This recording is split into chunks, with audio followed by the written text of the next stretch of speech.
अब तक बहुत सारे नौजवान बहुत सारे तदफीन में जुड़े हैं, लेकिन इस मरहूम की जो दर्द भरी दास्तान है, मैं चाहता हूं कि आप भी सुने और तमाम इंसानियत भी सुने और इनके हक़ में दुआएं भी करें कि इंसान कैसे कैसे दर्द से सफ़र से गुज़रता है।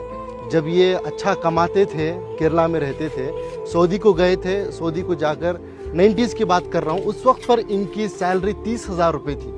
30,000 रुपये कमा कर अपने बीवी बच्चों को इंडिया देकर भेजते थे, बच्चों को काबिल भी बनाया।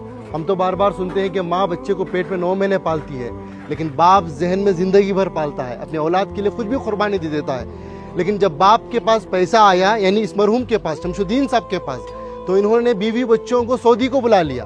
सऊदी को जब बुला लिया तो इनको भी, यानी इनके वाइफ को भी जॉब पे लगाया गया। वो जॉब करना चाहती थी शायद, तो जॉब को उनको लगाया गया, तो उनकी सैलरी हो गई 60,000, इनकी सैलरी थी 30,000। फिर कुछ ही दिन गुजरे, उनके पास कुछ पैसा आया, उनकी बीवी के पास, इनको अपनी ज़िंदगी से दूर कर दिया। ये एक दिन था, ये अपनी बेटी से मिलने के लिए, अपने औलाद से मिलने के लिए सऊदी में ही, जो इनकी बीवी अलग फ्लैट लेकर रहती थी, वहाँ पर जाते हैं। बाप अपनी बेटी की मोहब्बत में एंट्री लेता है, जाता है, बेटी दरवाज़ा खोलती है, बेटी बाप को देखती है, जैसे ही बाप को देखती है एकदम से दरवाजे को मूछ देती है।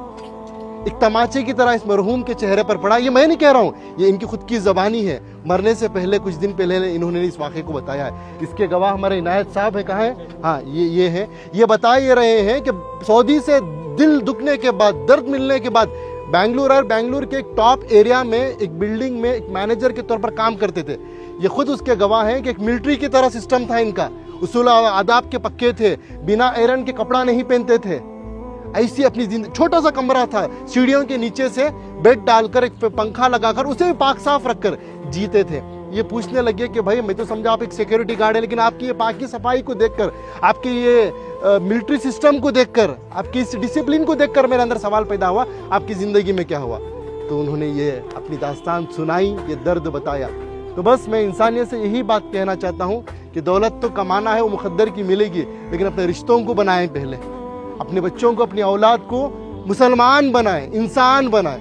आज पता चला कि इनकी औलाद अमेरिका में है, USA में है, लाखों के रुपए कमा रहे हैं, लेकिन अफसोस की बात, दौलत तो दौलत है, उनके पास बाप के जनाजे को आने की तौफीक तक नहीं हुई। ये अल्लाह का करम है कि अल्लाह ने मुझे और आपको चुना है। मैं और आप आए नहीं यहाँ पर, अल्लाह हमें भेजा है, अल्लाह ने हमें ये तौफीक दी है, तब जाकर इस कब्रस्तान में आए हैं, इस मरहूम के जनाजे में शिरकत कर रहे हैं। इस मरहूम की नसीब देखिए, आज मस्जिद में नमाज के जनाजा अदा हुई। इनाम भाई, बड़ा मजमा था, मस्जिद के इमाम साहब, एक आलिम दीन ने इनका जनाजे की नमाज पढ़ाई, और तमाम अल्लाह के नेक बंदे मिलकर आकर आज तदफीन के लिए जुड़े।